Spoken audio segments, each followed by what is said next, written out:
ABN ఆంధ్రజ్యోతిపై గులాబీ గూండాల దాడి అని ఇక్కడ వార్త. గులాబీ గూండాల దాడి. రోత వ్యాఖ్యలపై రగిలిన అగ్గి, బాబు లోకేష్ పై జోగి దుర్భాషలు, భగ్గుమన్న టీడీపీ శ్రేణులు. ఇక్కడ కార్యకర్తలేమో శ్రేణులయ్యారు, ఇక్కడనేమో గూండాలయ్యారు. ఈయన ఆంధ్రజ్యోతిని తన్నంగానే ఆంధ్రజ్యోతి రాతలపైన బీఆర్ఎస్ పార్టీ కార్యకర్తలు తన్నంగానే వీళ్ళు గూండాలయ్యారు. ఇదే టీడీపీ శ్రేణులు అయ్యారు చూడు ఇక్కడ. ఎందుకంటే కులం ఒక్కటి కదా, నారా చంద్రబాబు నాయుడు పత్రిక. వీళ్ళు శ్రేణులు అయ్యారు, వీళ్ళు గూండాలు అయ్యారు. సేమ్ మళ్ళా ఇక్కడ కదే అక్కడ కదే జరిగింది. అక్కడ జోగి రమేష్ ఇంటిపై రాళ్లతో దాడి, నిప్పే పెట్టిరు. అది రాయరు, నిప్పు పెట్టింది. జైలుకు అంబటి రాంబాబు 14 రోజుల రిమాండ్. ఈ వార్తలు ఎట్లున్నాయి చూడు. వీళ్ళని అంతేనేమో గూండాలు, వీళ్ళే పోయి ఇంకోని అంతేనేమో శ్రేణులు, ఆగ్రహ ఆవేశాలు. వా భలే జర్నలిజం పోయింది. ఇంకా ఇట్లా చాలా ఉన్నాయి, ఆడోటి. కానీ సరే, పత్రికలకు సంబంధించినటువంటి రేటింగ్ ఒకసారి చూద్దాం. పత్రికల రేటింగ్ ఒకసారి చూసిన తర్వాత ఇవాళ దినపత్రికల రేటింగ్ చాట్ జీపీటీ ఇస్తున్నటువంటి. సో ఈనాడు దినపత్రిక పైన ఇవాళ చాట్ జీపీటీ రేటింగ్స్ ఎట్లా ఉన్నాయంటే, బీసీ ఎస్సీ ఎస్టీ మైనారిటీలు సమస్యలు వచ్చినప్పుడు వార్తగా వస్తాయి, కానీ సిస్టమిక్ అన్యాయం, రాజకీయ బాధ్యత స్పష్టంగా చూపదు అని చెప్పి ఈనాడు పత్రిక అంతర్గతం మనోభావం ఇది. ఈనాడు దినపత్రిక బీసీ ఎస్సీ ఎస్టీలకు సంబంధించినటువంటి వాళ్ళకి సంబంధించిన వార్తలు వస్తాయి. మర్డర్ అయితేనో, నిప్పు పెట్టుకుంటేనో, రోడ్డు ఎక్కితేనో అది వార్త. ఇక లేకపోతే వాళ్ళు అసలు వార్తలోకి కూడా రారు.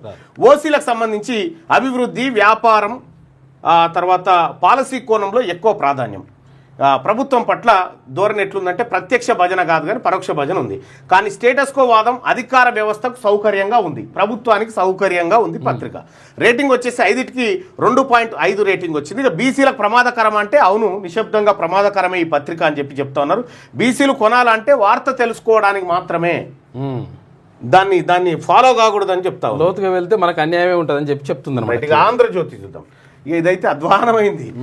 ఆంధ్రజ్యోతి బీసీ ఎస్సీ ఎస్టీ అంశాలు రాజకీయ ఆయుధాల్లా ఉపయోగం అవుతున్నాయి, రాజకీయ ఆయుధాలుగా వాడుతుందట. ప్రజా ఉద్యమాల కంటే పార్టీ లైన్ స్పష్టంగా కనిపిస్తూ ఉంది. ఓసీలకు సంబంధించినటువంటి వార్త ఎట్లా రాస్తుందంటే, నాయకత్వం విశ్లేషణలో ఓసీ వాయిస్ ఎక్కువ ఉందట. ప్రభుత్వం పట్ల ధోరణి ఎట్లుందంటే, ఎవరు అధికారంలో ఉంటే వారికి వ్యతిరేకంగా ప్రజల కోణం కన్నా రాజకీయ కోణం చూపిస్తూ ఉంది. అంటే బ్లాక్ మెయిలింగ్ అన్నట్టు ఒక రకంగా చెప్పాలంటే.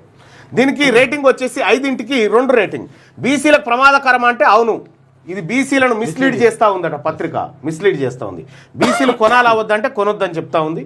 ఇంకా ఒకసారి సాక్షి గాఢం చూడు, ఈ ఆంధ్ర పత్రికలు.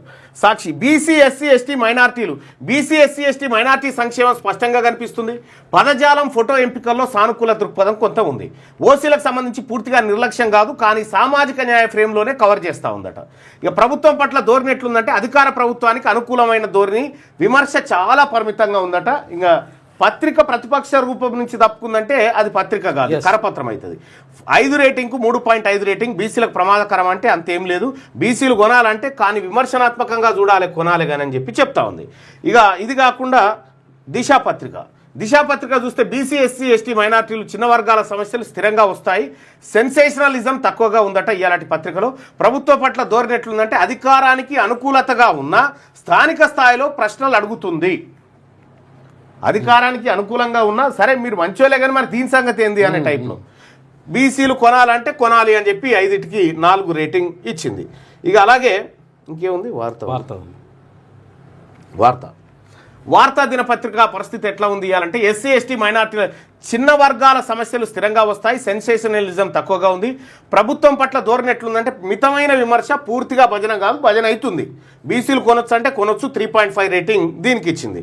ఇంకా అలాగే వెలుగు దినపత్రికకు సంబంధించి రేటింగ్ ఒకసారి చూస్తే, బీసీ ఎస్సీ ఎస్టీ మైనార్టీలకు సంబంధించి బడ్జెట్ వార్తలు, పాలసీ కథనాలు, రైతులు, కూలీలు, మధ్యతరగతి పేద వర్గాల ప్రభావంపై ఫోకస్, బీసీలు కింది వర్గాల సమస్యలు, ధరలు, ఉపాధి, సంక్షేమ పథకాల అమలు లోపాలు అనే కోణంలో ప్రశ్నించే ధోరణిలో కనిపించిందట. సర్కార్ ప్రకటనల్ని యథాతథంగా ప్రచారం చేయడం కన్నా వాటి ప్రభావం నిజంగా ప్రజలకు చేరుతుందా లేదా అన్న సందేహాలను లేవనెత్తడం అదొకటి. ప్రభుత్వానికి భజన చేస్తున్న పత్రిక అంటే, ప్రభుత్వ పథకాలను విమర్శనాత్మకంగా చూస్తుందట ఈ పత్రిక. 5కి 4 రేటింగ్ ఇచ్చింది. బీసీలు కొనుక్కోవాల్సిన పత్రిక అని చెప్పి చెప్తా ఉంది. ఇక విజయక్రాంతి విషయానికి వస్తే అదేనా, అది నమస్తే తెలంగాణ ఉందా అయ్యాలా, ఆమె తీసుకుంటలేదు చాట్ జీపీటీ, కనిపించి పాడైతలేదు. ఆమె చూడడానికి కూడా ఏం లేదు కదా. విజయక్రాంతి బీసీ ఎస్సీ ఎస్టీ మైనారిటీలకు సంబంధించి బీసీ ఎస్సీ ఎస్టీ సమస్యలు స్పష్టంగా కఠినంగా భాష రఫ్గా ఉన్న గ్రౌండ్ రియాలిటీ బలంగా చూపిస్తూ ఉందట. ఓసీలను ప్రత్యేక ప్రివిలేజ్ చూపిస్తలేదు. ప్రభుత్వం పట్ల ధోరణి ఏ ప్రభుత్వమైనా తప్పిదాలు ఉన్న చోట విమర్శ చేస్తూ ఉందట విజయక్రాంతి. 5కి 4 రేటింగ్ ఇచ్చింది చాట్ జీపీటీ. బీసీలకు ప్రమాదకరం అంటే బీసీలు కొనాల వద్దంటే కొనుక్కోవచ్చు అని చెప్పి చెప్తా ఉంది. ఇవి పత్రికల పైన ఇవాళ చాట్ జీపీటీ ఆర్టిఫిషియల్ ఇంటెలిజెన్స్ ఇచ్చినటువంటి రేటింగ్ ఇది.